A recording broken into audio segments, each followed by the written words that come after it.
started off on Wednesday with probably Givenchy was the biggest show of the day. Riccardo Tisci finally getting in his groove. He did a show that was inspired by the Latin Gothic, which I guess comes from his Catholic heritage. There was lots of kind of Spanish influences. The models came out in a lot of tailored black pieces, like in the beginning with tons and tons of chains wrapped around their neck, and it kind of went on to have lots of frilly sheer shirts and some beautiful jackets, white jackets with black applique and big gemstones, which was very cool. The next morning we had Stella McCartney. Stella is always a good one for the girls because she always makes clothes that women just love to wear. So there were all the usual must-haves. She had a big wraparound jacket in a kind of thick felt with the belt wrapped around the waist, which we've seen a lot from the designers. The usual jumpsuits and some beautiful, beautiful dresses, some cute short cocktail dresses that were brocade with sheer pleated chiffon over them, which I'm sure will be a hit in Hong Kong when they come out. Later on that day, we had Valentino, which it was the first show by their new designer, Alessandra Fascinetti. She took over from when Valentino retired last season.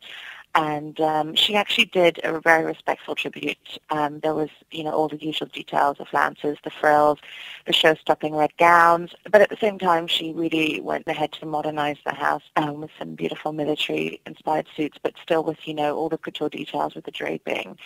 Beautiful shapes, evening gowns came with, flats, albeit flats with lots of bling, but still, she probably did Val proud, I would have thought. To end off the day, we had Yves Saint Laurent, which probably was the best show in Paris for me. Stefano Pilati's always been very respectful to YSL's legacy, but this time he brought it into his own. The girls came out in short black wigs with dark wraparound sunglasses, and it was just a beautifully modern show. Basically, the beauty of all the clothes was that they were very tailored, but, he added weight and construction, through fabric to the beautiful jackets that moved against the body, tweeds, that underneath had a beautiful contrasting colored lining, and, the smoking was updated with tails in the back, which was great.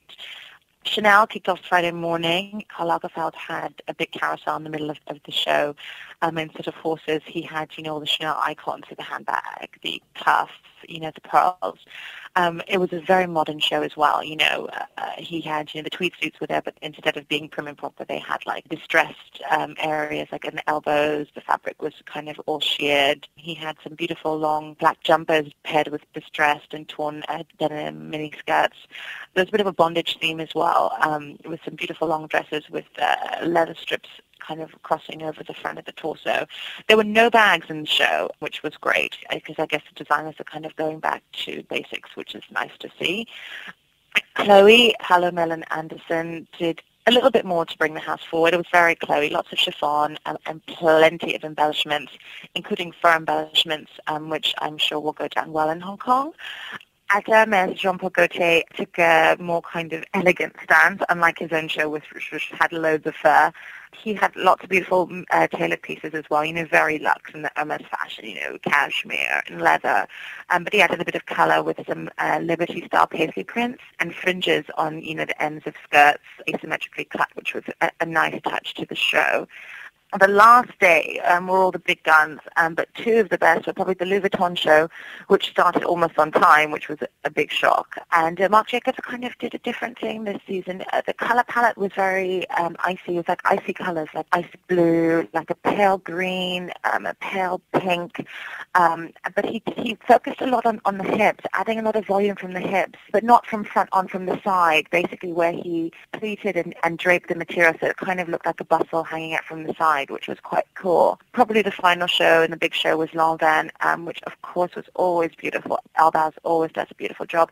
This time he focused a lot on tiers, different kind of ruffled tiers on each outfit. But he's made it modern by still using, the latex, the patent leather. He did some beautiful, beautiful embellishments on one dress that just embellished completely with silver and gold crystals. But the big thing at the show was the big chunky jewelry, the big crystal jewelry, which is a big trend we're seeing now in Paris. The jewelries are the new handbags, so that's something fun for people to look forward to next season.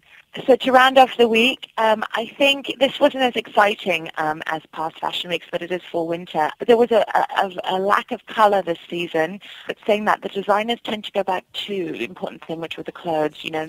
more focus on beautifully tailored clothes, even though there's a very prim and proper feeling in a lot of the shows. It still showed that the designers were experimenting in terms of fabrics and shapes, which was great. The parties were always good. Of course, there were lots of celebrities. We saw Rihanna, we saw the Olsen twins, Kanye West was at every show. So this week, I'm sure the trends that we've seen will end up in all the stores come September, and there'll be plenty to choose from, which will be exciting for fashion. This is Divya Harlila reporting from Paris and from the South China Morning Post.